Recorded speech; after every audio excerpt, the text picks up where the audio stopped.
So this Modi 3.0 has a very interesting parliament strength this time. It is the new parliament, but it is also a stronger, confident opposition. But the discourse this time in the parliament is, look closely, emergency versus constitution.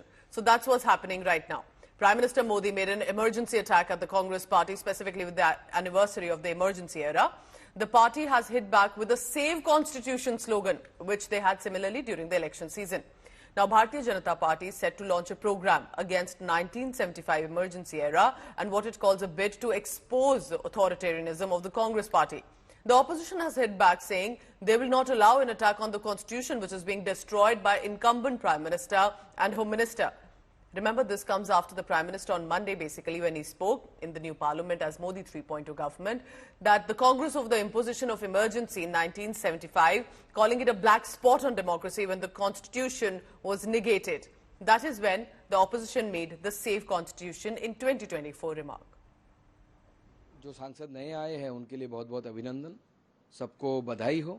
सब जितने की different party के सांसद आए हैं, specially जो पहली बार चुन के आए हैं, उनके लिए एक नया एक्सपीरियंस है।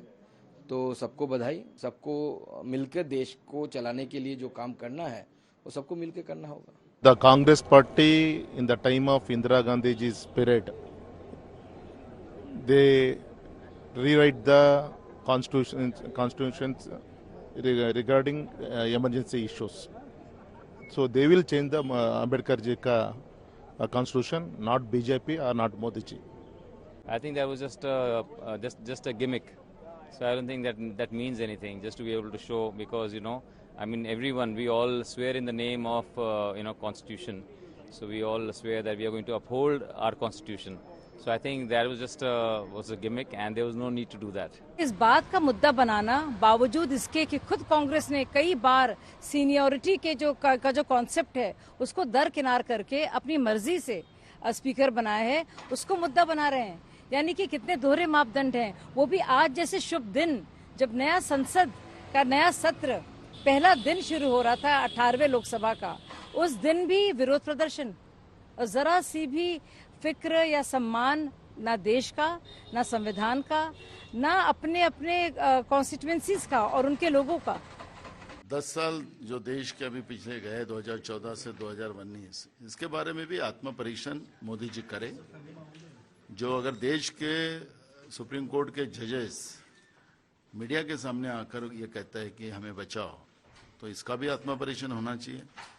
हाल ही में नीट की एग्जाम की जो बात है, उसमें बच्चों का भविष्य बर्बाद करने का काम आपने किया है। क्यों जीएसटी जैसा कायदा लाकर आम आदमी को लूटा गया है और मुट्ठी भर लोगों को आपने फायदा दिलाया, इसका भी आत्म परीक्षण हो। ये तो इमरजेंसी से भी भारी उत्साहित भी हैं और साथ में थोड़ी नर्वसनेस भी है। हम देश के सबसे बड़े लोकतंत्र के मंदिर में खड़े हैं और ये सबसे बड़ी पंचायत है हमारे देश की, तो बहुत गर्व भी महसूस हो रहा है और साथ में ये भी हिचकिचाहट है कि अपने लोगों का रिप्रेजेंटेशन हम अच्छे से कर पाएं।